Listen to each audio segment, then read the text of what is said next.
السلام عليكم ورحمة الله نحمده ونصلي على رسوله الكريم أما بعد قال تعالى فإن آمنوا بمثل ما آمنتم به فقد اهتدوا وإن تولوا فإنما هم في شقاق فسيكفيكهم الله وهو السميع العليم صدق اللہ العظیم۔ محترم سامعین و ناظرین، اللہ رب العزت نے ہمارے پیارے پیغمبر حضرت محمد مصطفیٰ صلی اللہ علیہ وسلم کو جو امت عطا کی، اس امت میں سب سے افضل ترین لوگ کون ہیں؟ اس امت کے افضل ترین لوگ صحابہ کرام ہیں۔ پیاری جماعت جو نبی علیہ السلام کی ہے وہ کائنات کے اس امت کے سب سے افضل ترین لوگ ہیں۔ یہ تمام اہل سنت والجماعت کے مسالک کا، تمام فقہی مذاہب کا، تمام مسلمانوں کا یہ اجماعی عقیدہ نظریہ ہے۔ ہاں، ان سے اختلاف رکھنے والے کچھ لوگ ضرور ہیں، لیکن وہ اہل اسلام کے دائرے میں داخل نہیں ہیں۔ وہ مسلمان نہیں کافر، وہ مسلمان نہیں منافق ہیں جو صحابہ کرام سے بغض رکھتے ہیں یا صحابہ کرام کی عداوت میں مبتلا ہیں، اور اسی لیے وہ دن بدن کوشش میں لگے رہتے ہیں کسی طریقے سے صحابہ کرام کی شان میں تنقید کی جائے، آپ کی غلطیاں ڈھونڈی جائے۔ تو ہمارا ایک انجینئر علی مرزا جو بظاہر اہل سنت والجماعت کا لبادہ اوڑھے ہوئے، ایک عالم دین کا لبادہ اوڑھے بیٹھا ہے، لیکن وہ آج کفار اور روافظ کا اعلی کار بن چکا ہے، اور دن بدن ایسے کلپ صحابہ کرام کے متعلق چور دروازے کھول رہا ہے جس سے صحابہ کرام کی شان میں کمی کی جا سکے، یا صحابہ کرام کی شان اور صحابہ کرام کی غلطیاں ہائی لائٹ کی جائے۔ دن بدن اس کوشش میں وہ لگا ہوا ہے۔ ابھی آپ اس کے چند کلپ میں سے 2 کلپ صرف سن لیں، اس پہ ہم تبصرہ کرتے ہیں۔ صحابی ہونا کوئی بڑی فضیلت نہیں ہے، اصل فضیلت ہے لا الہ الا اللہ محمد رسول اللہ کا اقرار کرنا۔ ہم اس سے بڑی فضیلت کسی کو نہیں مانتے۔ نبی علیہ السلام کی وفات کے بعد جو مرتد ہو وہ نبی کے زمانے میں کیا ہوتا ہے؟ مسلمان نہیں سر، سیادی۔ ان ڈیفینیشن ہی بھول کے سیادی تھی، جس نے ایک نظر بھی دیکھ لیا۔ صحابی ہونا کوئی بڑی فضیلت نہیں ہے، اصل فضیلت ہے لا الہ الا اللہ محمد رسول اللہ کا اقرار کرنا۔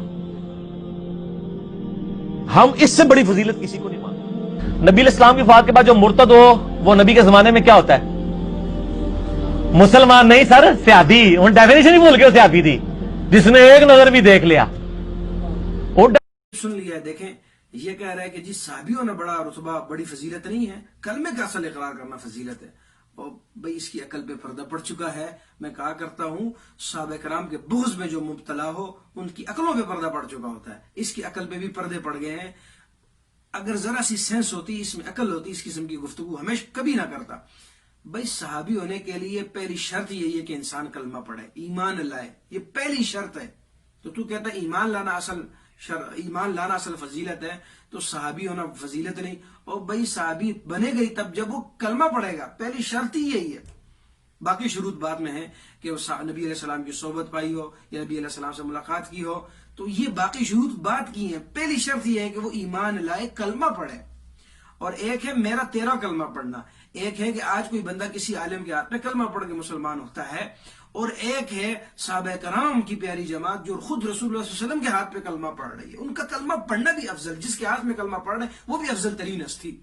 تو ان کے کلمے کی مثال، ان کے ایمان کی معیار ہونے کی مثال خود قرآن نے دی ہے۔ فَإِنْ آمَنُوا بِمِثْلِ مَا آمَنْتُمْ بِهِ فَقَدِ اهْتَدَوْا۔ صحابہ کرام جیسا ایمان لاؤ گے تو تمہارا ایمان قابل قبول ہے، ورنہ تمہارے ایمان کی کوئی ویلیو، کوئی حیثیت ہی نہیں۔ تو جن کے ایمان کو قرآن نے معیار کہا ہے، آپ ان کی ایمان پر بات کر رہے ہیں، آپ ان کے رتبے کو گھٹانے کی کوشش کر رہے ہیں۔ جن کے بارے میں قرآن نے یہ ٹائٹل دیا کہ رضی اللہ عنہم ورضوا عنہ ہے، اولئک هم المفلحون ہے، جن کے بارے میں قرآن نے کہا وَكُلًّا وَعَدَ اللَّهُ الْحُسْنَىٰ، اللہ نے ہر ایک سے جنت کا وعدہ کیا، آپ ان کے مقام کو گھٹانے کی کوشش کر رہے ہیں۔ اچھا آگے چلیے، دوسرا کلپ آپ نے جو سنا ہے اس میں اس نے کہا کہ دیکھو جی رسول اللہ صلی اللہ علیہ وسلم کے زمانے میں جو صحابی ہو اور رسول اللہ علیہ وسلم کی وفات کے بعد مرتد ہو جائے تو وہ ہوتا تو صحابی ہی ہوتا ہے۔ اب کہتا ہے صحابی کی تعریف ہی تم بھول گئے، ڈیفینیشن ہی بھول گئے، جس نے ایک نظر بھی دیکھ لیا۔ کس قدر طنزیہ انداز میں اس نے تعریف بھی ناقص کی، ادھوری تعریف کی، مکمل اس نے تعریف نہیں کی۔ صرف وہ چور دروازے کھولنے کے لیے، روافظ اور کفار کے عقیدے کو مضبوط کرنے کے لیے، وہ راستے بغض صحابہ کے کھولنے کے لیے اس نے کہہ دیا۔ کیوں؟ ان کا عقیدہ نظریہ کیا ہے؟ چند لوگ تھے صحابہ کرام کی پاکیزہ جماعت میں، اور چند اہل بیت میں سے 5 تن جن کا عقیدہ نظریہ ہے کہ بھئی ان کے علاوہ باقی جو ہے وہ دین سے نعوذ باللہ بددین ہو گئے تھے، پھر گئے تھے۔ ان کے عقیدے کو پختہ کرنے کے لیے، بغض صحابہ کے دروازے کھولنے کے لیے اس خبیث نے یہ تانا دیا، اور یہ گفتگو اس نے اس انداز میں کی۔ کہتا ہے دیکھو جی صحابہ کرام، تو وہ تو صحابی ہوتا ہے نا جو نبی علیہ السلام کے زمانے میں اور بعد میں ارتداد اختیار کر جائے۔ یعنی اس کا مطلب یہ ہے کہ بھئی مرتد ہونے والا صحابی ہوتا ہے. تو یعنی آج یہ دروازہ کھل گیا ہے کہ صحابہ کرام نعوذ باللہ دین سے بددین ہو گئے تھے. کیسا اس نے تاثر پیش کیا اس بے ایمان نے ادھوری تعریف کر کے. حالانکہ صحابی کی تعریف جامع اور معنی کیا ہے جو ائمہ محدثین فقہاء کرام نے کی ہے، جو محققین نے تعریف کی ہے. آئیے آپ کی خدمت میں دو تعریفیں رکھتا ہوں، جامع اور معنی تعریف. سب سے پہلی تعریف ہے یہ الصحابی من لقی النبی صلی اللہ علیہ وسلم مسلما ثم مات علی الاسلام. صحابی کون ہے؟ جو نبی علیہ السلام سے ملا ہو ایمان کی حالت میں، اسلام کی حالت میں، ثم مات علی الاسلامی، پھر اسلام کی حالت میں دنیا سے گیا ہو. فتح المغیث لزین العراقی، حوالہ نوٹ کر لیں. اب یہ وہاں یہ تھا صحابی کی تعریف. اور اسی قسم کی تعریف حافظ ابن حجر عسقلانی رحمہ اللہ نے بھی کی ہے ایک لفظ کے اضافے کے ساتھ. وہ کہتے ہیں وَهُوَ مَنْ لَقِيَ النَّبِيَّ صلی اللہ علیہ وسلم مُؤْمِنًا بِهِ وَمَاتَ عَلَى الْإِسْلَامِ وَلَوْ تَخَلَّتْ رِدَّةٌ فِي الْأَصَحِّ. وہ کہتے ہیں صحابی کون ہے؟ جو نبی علیہ الصلوۃ والسلام سے ایمان کی حالت میں ملا ہو، ایمان لایا ہو، ومات علی الاسلامی، اسلام کی حالت میں دنیا سے گیا ہو.